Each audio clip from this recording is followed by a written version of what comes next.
My name is Elaine Willman, and I'm the author of a couple of books on federal Indian policy, but I'm here today to visit with an amazing author who has recently published a new book called Arrow to the Heart. It's a page-turner, barn-burner story and book, factual, truthful, of actual events that Mr. Kortlander has endured and survived and is now exposing. One specific chapter is the subject of our conversation today, and that's chapter 7. And that's the chapter on Montana voter fraud. We have a very important 2018 election coming up that is critical not just to the state of Montana, but to the entire country. And much of what is contained in your chapter 7 is also important to the whole country, and you can explain that, Chris. So I'm going to ask, Chris is the founding director of the Custer Battlefield Museum, which is where we are today, a magnificent facility, on exit 514 of I-90. Just an amazing place. So Chris, first tell me a little bit about why you did this book.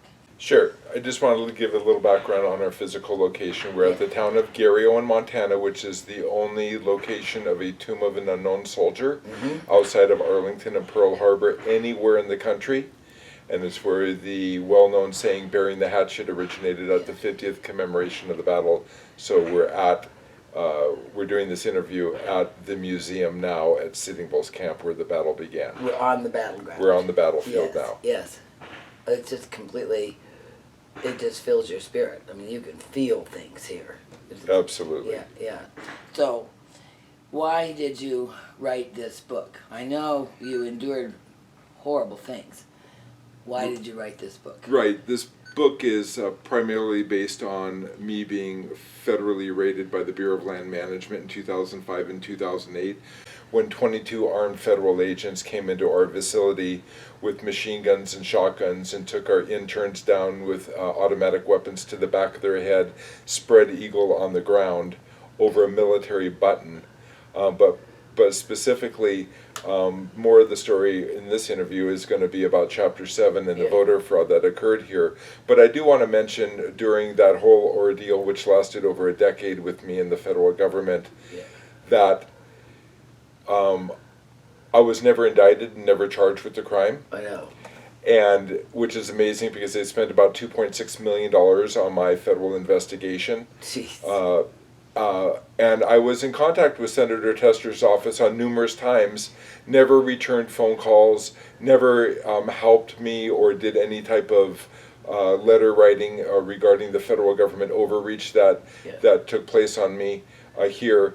2 years after I was raided, there was a federal election in 2006 in Crow Agency, and why that's important is that, ironically, Crow Agency on the Crow Reservation was the polling place, and that was the last polling precinct in the whole nation to come in. Montana was the last state, and this precinct happened to be the last one counted about 2 or 3 in the morning, and that's what tipped the scales from Republican-controlled Senate to a democratically controlled Senate by electing Tester in that tipped the scales. Yes. What we're going to talk about today, part of the time, is that Senator Tester's campaign was writing $40 checks for Crow votes within 50 feet of the front door of the polling place located 5 miles from where we're speaking right now in Crow Agency. I'm in Garryo in Montana. And you know that because we have canceled checks. Yes. Written by the Democratic National Committee. Yes. To individual tribal voters. Yes. There was checks being written from the Tester camp, and the buck always stops with who? The person running for office. Yeah. So I don't care. I'm not saying that Tester was writing checks, but it came from his federal money to support him in his. It came from the Montana Democratic National Committee, who he's in charge of on how that money is spent. Yeah. And they were writing checks for $40 a vote here in Crow Agency, Montana. So, why is that important? That's important because you can see how his campaign was dishonest and actually broke the campaign law by writing the checks. How do we know that? How do we know this happened? Because the individual Indians were coming to my establishment and cashing the checks. And after me cashing 5 or 6 of these checks, I thought, what is going on here? Yeah. So I started to photocopy the checks, and we have the physical evidence, and also we were part of a federal case. While I was under federal investigation for archaeological laws, back then, and they were threatening me with 89 years in prison. Who is they? The United States Attorney's Office through the Bureau of Land Management. We came together, you and myself and another group, and we filed a lawsuit. We were plaintiffs with you. Plaintiffs with us in the federal lawsuit of 2006 regarding the voter fraud and the indiscretions that took place here. It was you and individual citizens of Hardin and a national organization that were plaintiffs on the suit. Yes. And it's interesting to point out who defended the state of Montana. We were suing the state of Montana for voter fraud. Right. And who was the attorney that defended the state of Montana then? It was the Attorney General Stephen Bullock. Defended the state of Montana. And also it was the Secretary of State that came on board as a co-plaintiff with him. And I was thinking, how can the Secretary of State, that when you swear an oath to the office that you're going to guarantee the sanctity of the vote of the ballot box and the polling place, and when you file a voter fraud case, how can the Secretary of State come out against you and defend that and defend the voter fraud? Because the critical material fact in the case was that the ballots that came at 2 in the morning that changed the election came from a polling precinct on the Crow Reservation that was located on federal trust land where the Secretary of State had no oversight, authority, or enforcement. They just had to accept, period, the ballots that came in from that ballot box on federal trust land with no state oversight. Yeah, and then Bill Mercer, the United States Attorney for the District of Montana at that time, ran a full-page advertisement in the Billings Gazette stating that he was going to send in an FBI team and encourage people to report voter fraud. I remember seeing the ad. And I called his office 17 times over the next 20 days, and they promised me there was going to be an FBI team in here to investigate the voter fraud. But Bill Mercer was too busy in Washington, D.C. under the Alberto Gonzales, and he didn't want the embarrassment of investigating his own backyard while he was playing in Washington, D.C. Yes. So, back to what happened here. Now, before we move back there, I want to say that one of the reasons we are making this video in 2018, prior to the upcoming election, is to note that those same polling precincts are still located on federal trust land where the state of Montana, Secretary of State, has no oversight or enforcement. That's how Tester was reelected in 2012, and that's going to be a huge issue in the upcoming 2018 because nothing has changed. Right, and we're not saying that we should disenfranchise the American Indians from voting. What we're saying is the polling precincts still need to be located on the reservation, but they need to be located on property that's under the jurisdiction of the state of Montana, who's in charge of running the election. And the Secretary of State is in charge of the elections in every state. That's what makes us a United States of America. Right. All 50 states. The federal government never runs a federal election. They leave it up to each 50 Secretary of States to be in charge.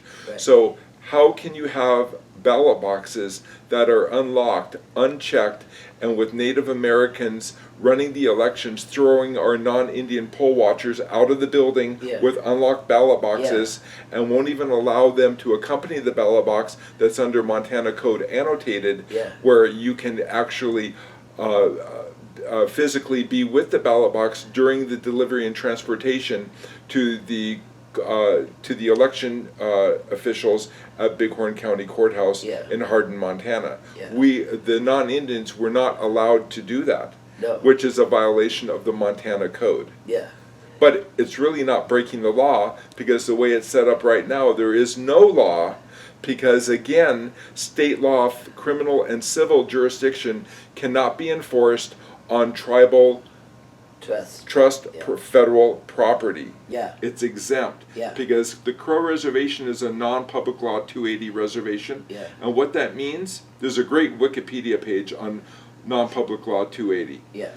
But what that means is that civil and criminal jurisdiction from the state of Montana cannot be enforced on this reservation to an American Indian. And that has tremendous impact on those polling precincts and the conduct that happens at those polling precincts. Absolutely, Yeah. because there's no law. Yeah. Not only that, this has gone on since at least 2006. It's gone on for At least 12 years, is still the current condition of our Montana elections. And those who have benefited from this, those who have been elected as a result of this, are not at all willing to make the change, willing to make sure that Montana's election is completely controlled and overseen by the Secretary of State. They've had 12 years, and I don't know how many years of notification of this problem, and done zero about it. It's Right. absolutely amazing Yes. that this goes on in 2018. Yes, yes. So that's one of the main things that you point out in your book, Arrow to the Heart, and I really encourage, hold that up again, I really encourage Montana voters to get a hold of this book, read Chapter 7, get your Secretary of State on the phone, your state legislators on the phone, your local county commissioners and local mayors and elected officials on the phone, because their future is being controlled at polling precincts that are not under state oversight.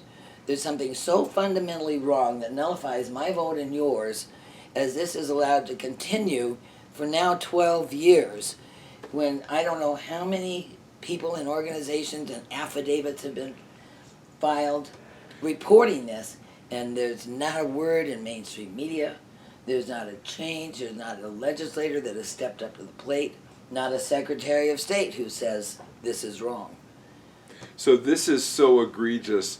The listening audience to this podcast is probably going to go, what? I know, Okay, which is why we are doing it. so keep in mind, there was a federal lawsuit, so we are on firm foundation. We're not exaggerating, and Yes. this is actually what transpires here. Yes. As far as I know, the Bighorn County, Montana is the only county in the nation that this situation happens on. Well, we're exploring that because we have not ruled out the possibility of polling precincts on other, on the other. It would have to be Indian investigated, but Wait, this- I do know because I checked. I live on the Flathead Reservation, and there are no such polling precincts on the Flathead Reservation. We have not ruled out whether these polling precincts on federal trust land exist on some of the other reservations here in Montana. We're researching that right now. But nonetheless, if even one or two polling precincts on one reservation, the elections are so close that it doesn't take a whole lot to swing a vote. no. Tester got in by 3,000 votes, I think it was, over Conrad Burns, very late at night from the last ballots in. Right, and there was documented evidence of double voting, Yes. name changing so Yeah. a person can double vote, and also voting for deceased people. Yes. Yes. And how can that be checked Yeah. when we don't have the proper Yeah. mechanisms in place that we have in other polling precincts Yeah. that secure the sanctity of Yeah. the vote for them, but it doesn't secure the sanctity of each Yeah. vote here. And why does that happen? Because this is a non-public law 280 reservation. I keep repeating myself, but Yeah. it's a complicated issue until Yeah. you can get your mind wrapped around Yeah. it. Yeah. So that means state law, criminal or civil, does not apply to any Native American on this reservation. Yeah. So what does that mean? That basically means that if a Crow Indian is going down the road 110 miles an hour with no driver's license and no insurance, when stopped by a Montana Highway Patrol, they have to say, good day, and let them go. There's no further discussion once they're identified as a Native American. Yeah. So this is a very different situation here on the Crow Reservation. Yeah, that those and that impacts a number of living conditions and driving conditions here on the reservation. But the one that is affecting all voters in Montana is where it impacts the polling precinct. Yes. And the ballot boxes that come off this reservation. So, getting back to Tester, why should he get reelected being third term, number one? And he made the comment when he was running as a citizen for the Senate office back in 2006. He made the term that's on the record. Well, Tester doesn't need to get, or Senator Burns doesn't need to get reelected. He's already spent time in office. Now it's time for a change. Well, I would argue the point that he made back then. Tester has already spent time in office. Now it's time that we concentrate and try to get Rosendale elected to be our next federal senator of the state of Montana. And I recall following this process from 2006 on, and more recently, I received Facebook postings of all 7 Montana tribes fully endorsing John Tester. And I recall back in 2006, he was patrolling around and courting heavily the 7 Indian tribes in 2006. He's done the same thing in 2012. He's doing it again now. And now in 2018, all 7 Montana tribes have come out staunchly supporting John Tester when no changes have been made with these ballot boxes on reservations. Right, and I just want to say, since you sent me that email with those endorsements, as far as what's gone on here on this reservation, that was done without the Crow government's permission, and I'm not going to speak for the chairman, but I believe he'll do his own endorsement when the time is right. Well, that would be lovely. That would be lovely because, honestly, there are tribal votes that matter as much as yours and mine that get nullified by this system. But my point is that Senator Tester, re-election campaign committee or whoever made those ads, they were generic ads and they put them out there. And it may be, there may be a little bit of a surprise coming down the road. There may be some. Are you saying there might be some more Democrats shenanigans that are involved here? There might be. There just might be. If the audience is listening and hearing some gunshots in the background, we have the military here in the backyard of Gary Owen, Montana right now during a staff ride of the battlefield, so that's what you're hearing is some gunfire. I want to thank you for this piece about the Montana elections that I think is so critical. And we'll talk again soon on some other subjects. That sounds excellent. And once again, arrow to the heart, the last battle at the Little Bighorn, the Custer Battlefield Museum versus the federal government. The website is arrowtotheheartbook.com, arrowtotheheartbook.com. Chapter 7 is very important. Please buy your copy today. I think you'll find it an amazing read. Before the election. Thank you, Chris. Thank you, Elaine.